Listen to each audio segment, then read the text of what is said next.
What's up, everybody? This is gonna be a little short video for any beginners of Save the World. This is basically gonna be a small tutorial on the basic builds that you have for different missions that you will encounter over time in Save the World. So, any old players like founders or anyone else who might be watching this video, I just want to say that the examples I put in here may look goofy as hell, but just bear with me. But these are for the new players. So these are the builds that I would usually do. So here are the examples. We have a Ride the Lightning right here. This is the format of how it would be. The van takes up these two spots, and then the little devices right next to it would be right there. The van is facing that way, so the van would be like right there. This is a retrieved data. This is what you'll encounter in like the first few quest lines. If you don't know how to build all of these, you don't. I'll show you in a bit. And this would be your Atlas, your Fight the Storm missions. So we're gonna start with the Ride the Lightning. This is a personal build that I would usually recommend some new level players or just players in general, since I just used the build somewhat like this in a venture um, zone. So we're gonna start off with the Atlas, Fight the Storm mission. So I normally see a lot of Stonewood players just going like this, just building boxes all around and stuff like that. No, you could do that if you don't want to waste as much meds. If you want a nice AFK base, build a pyramid.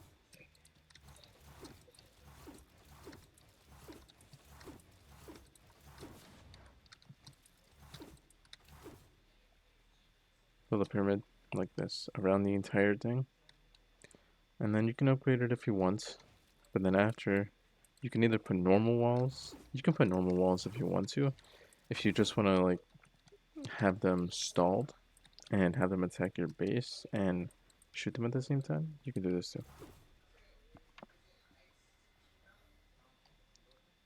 This would be a perfect one.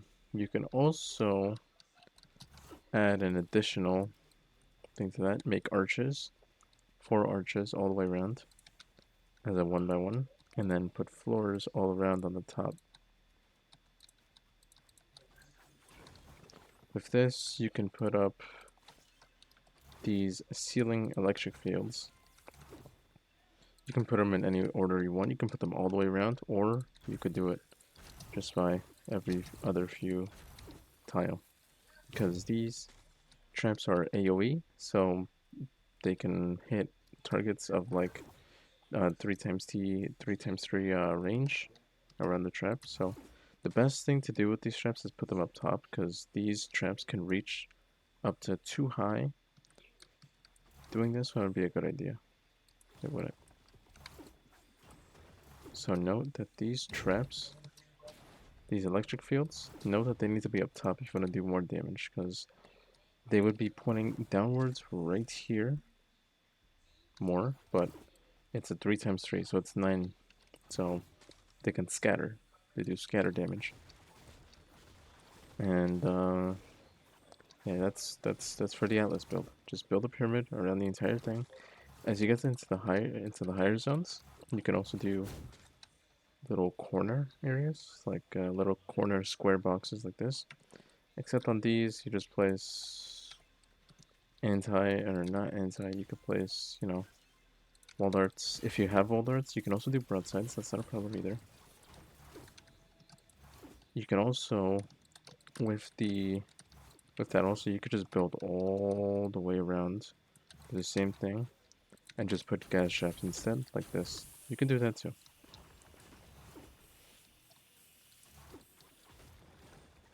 Reason being is that wall darts, if you put them like this, you may be thinking that, oh my god, they're not going to do as much damage because they're going to walk up here and just not get attacked. They're going to come up here and not going to attack. Nope.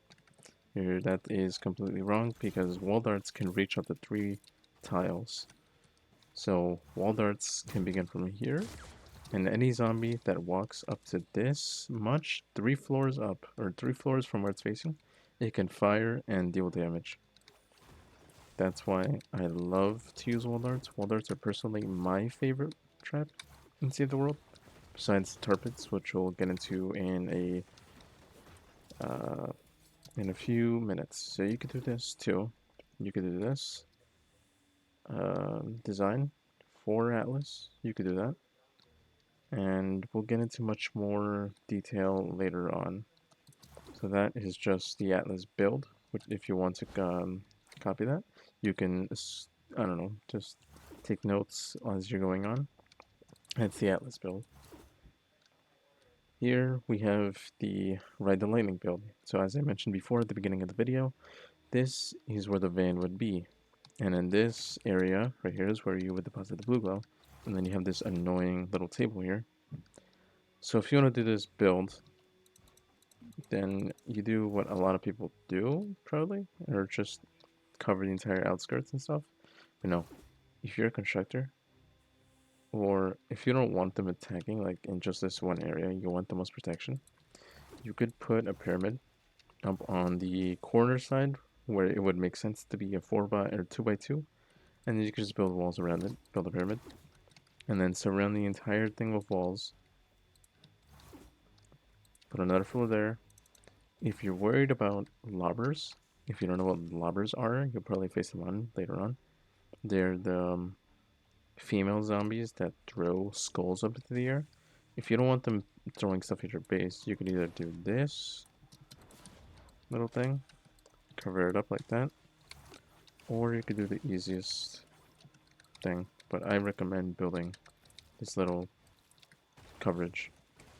Or you can get your anti-air traps and stuff like that. You can get your anti-air traps and just go like this.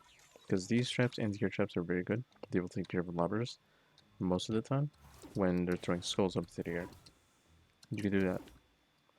And also, along with this, you could do what I showed you before at the Atlas. You could do this. Put wall darts right here. And then have your floor traps like so. Your floor traps like floor spikes, tar pits, retractables, floor freeze, or floor launchers. If you're gonna do floor launchers, don't just leave them just sitting there like this. Make sure to put a pyramid on top, edit it into a ramp. That way when they come here, they get launched back over this way. So make sure you have some ramps above any floor launchers. The reason why I like doing this build is mostly because I can't build over here, but you can probably see what I'm trying to do and stuff. But yeah, the reason why I like this is because since wall darts can reach by 3 tiles in a Ride the Lightning, they can automatically just kill anything that comes right here. So anything that's here will be dead. And also because wall dynamos are also very good in this kind of situation. You can put on these regular walls, you can put any trap at all that you want. You could put sound wall, those will like make them dance a little bit. You can put wall launchers, which will launch them back over there.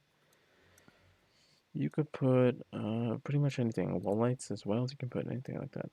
Or you can put wall spikes, depending on what wall traps you have. See, this is what I'm talking about. So wall dynamos are good for just being like this. That way if a zombie or if a smasher or epic mini boss comes in, they just come in here and take damage from your floor trap. And might not get stunned by any wall trap that's right here, but they'll surely take damage from this. These 2 wall dynamos here on those short walls, and these wall darts right here as well. Same thing goes for over here as well. You could just do this, make a more shorter than a half wall, make a small shorter wall, and then put wall darts here. And then if you want, if you have wall dynamos or whatever the other trap is called, you can put those right here too. And you can put your wall launcher sound walls, wall lights, both sides. If you're a very new player and you don't understand any of this, just gonna say it. If you're one of those people that you like to use broadsides, don't ever do broadsides like this. I know this is gonna annoy a lot of, you know, older Sailor players. I wouldn't recommend doing that. Just leaving it there like that. No, that's just no. It's annoying to see it happen. You do it like this. Put them in a tunnel like this. Because these bounce off of walls. And they could just keep on going and going and going. So don't leave them there like that. Please.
Alright.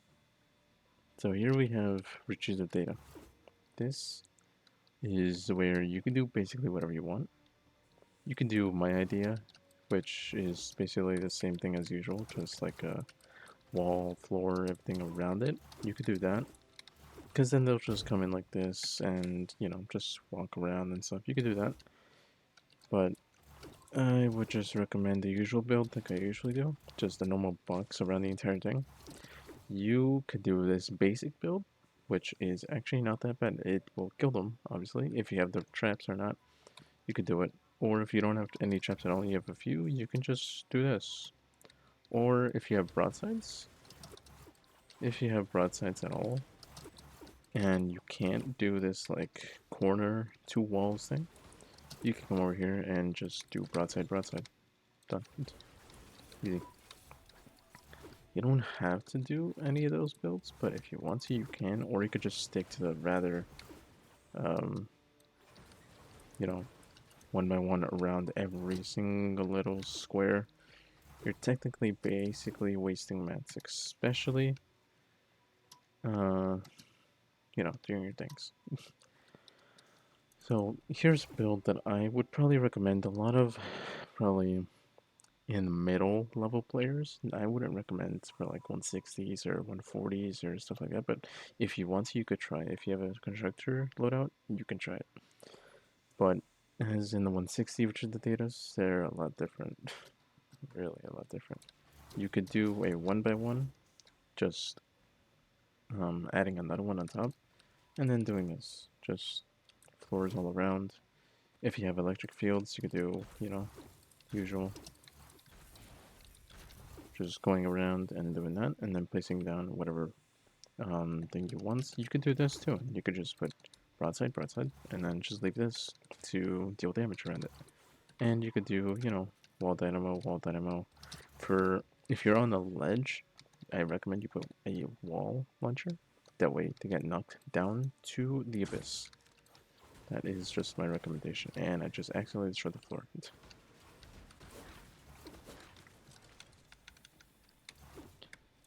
There's also another build that I would like to recommend. Is a more secure win. So as you go further on, you'll be encountering Sploders. Sploders are zombies that carry bombs with them. I'm pretty sure you encountered them in Stone One. I'm pretty sure. Pretty sure you encountered them in Stone One. I'm just a really old player. It's been 4 years since I started the game. Finished the game like 3 years ago. And what's it called? You have your retrieve data right here. You can do this all the way around. Just wall dart, wall dart. Same thing as usual. put a anti-air trap. By the way, matter of fact, when sploders throw the little bombs, you could put an anti-air trap down on the ground. As long as it's in its range and as long as it's faced the way it is, if you don't know how to place an anti-air trap down perfectly, this is basically what they're facing. That little two circles is where it's facing. So it's facing this way. It's facing to the right because you're looking forward. So when you place it down, it's facing to the right. And then when you face this way, it's facing to the right. So whenever you're about to place it down, it's always facing to the right of you. Anyways, so as we go on, you could put your wall dynamo right here, right? That's perfect. That's a perfect defense right there. And as to let you know that wall darts also go through pyramids. So as you saw, I'm not sure where, yeah, it's right here. So they can go through normal cones like this, but you're blocking the anti-airship from working. So edit 3 squares and leave one corner that way. To where the walls are, leave one square that way. That way it will be aiming. And then once a sploder throws its thing, like for example like that, the anti-airship will just shoot it and it will not explode. That is the easier way. And then you could do same thing here on the other side. You could basically do it all around. Just do this. And then just put wall dynamo, anti-air trap, and wall darts. You can do that. That is if you want to do that. And you have a little bit too extra little builder here. Electric field specifically on this, you could try and do that on the corner if you want more AoE kind of stuff, or you could just put them all the way around. That's up to you. And then a little tip, I know that this video might be a little bit longer than usual. You could do, I don't know, but this is more for like Twin Peaks, but you know, because these have increased building health, this will make the health a lot better. You see this, 350 increases it to 410. So you can do these all the way around just doing that. This is just the easiest ways to do it. You can also do for normal retrieve the data missions. You could also just go and just do a box like this. Place wall dynamos or any wall trap you have. You could just do wall launchers.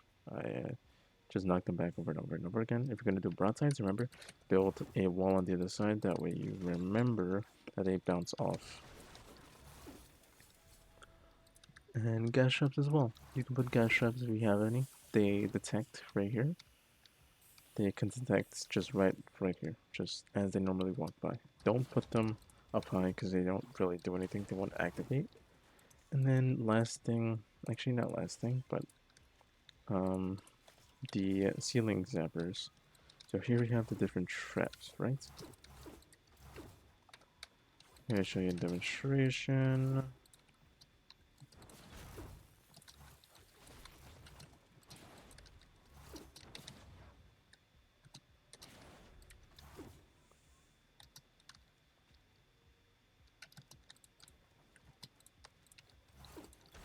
Alright, here we go. So here's the different ceiling traps that there are. We have a ceiling electric field. Triggers from 2 tiles high, so 2 walls high can trigger. Gas traps can trigger from 1 tile, just from 1 tile. They can just walk by and it'll trigger. And then here we have tire traps. These will activate from 3 up high and can do some great damage and can also not do knockback. These can make your zombies a little bit slower to move through your builds. And then ceiling zappers, which just target one enemy at a time, while these other ones just stay on.